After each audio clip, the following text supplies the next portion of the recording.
The best kind of bus rides in China are the rides on the public bus. And you might think, well, you know, why would I catch a bus in China? Some of you might have caught a tour bus before in China. You know, where you hop on the bus, hop off the bus, hop on the bus, hop off the bus, around the sites. I'm talking about, you know, take a city, like a middle-sized city of China, or even Beijing or Shanghai, go to the local bus stop and jump on a bus, any bus, ride it to the end, get off, then get back on the bus and ride it back again. I know it sounds a bit scary, but actually it's a really great way to see a Chinese city.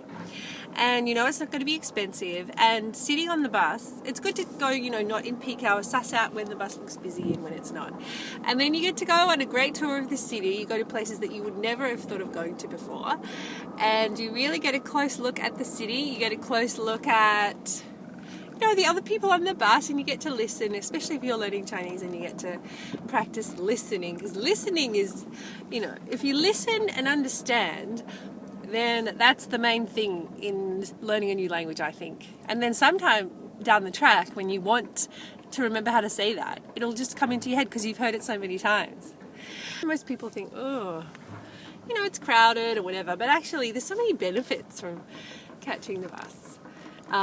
Aside from, you know, like you save greenhouse gases, and there are already enough cars on the road in China already anyway. So they went by just at the right time to illustrate my point. Oh, another one. Too many cars, yeah? Go public. I've been on buses in China where, like, for example, in the back of Qingdao there is a bus called Route 1 and I remember catching it one day, and it was snowing. It was Chinese New Year, and we waited for this bus, and this like old green bus, like I think was built, like, you know, in the first decade of Mao's rule literally went about 10 kilometers an hour through the snow streets, and it was crowded and it was dirty, but you know, that was fun. So yeah, and now they have all these slick buses, so there's really no excuse. I did see that Uber is launching in China. You know, that's like the app where you click it on your phone and a car comes by to pick you up. So that's pretty cool. So there's another public option.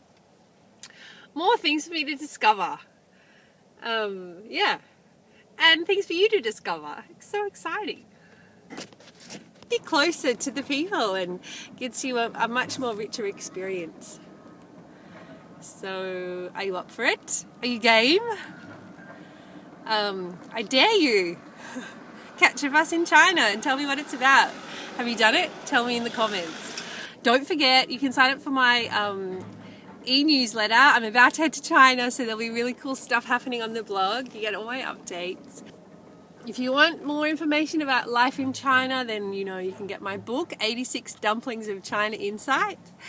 And if you want to start learning Mandarin, my e-course is launching soon. So, yeah, share this video with someone who you know wants to go to China or wants to start learning Mandarin. Have you got time, energy, and have you always dreamt of being bilingual? Then start now. You like my interesting camera setup today? Yeah, you see, it's really windy, so I had to keep the camera in the car.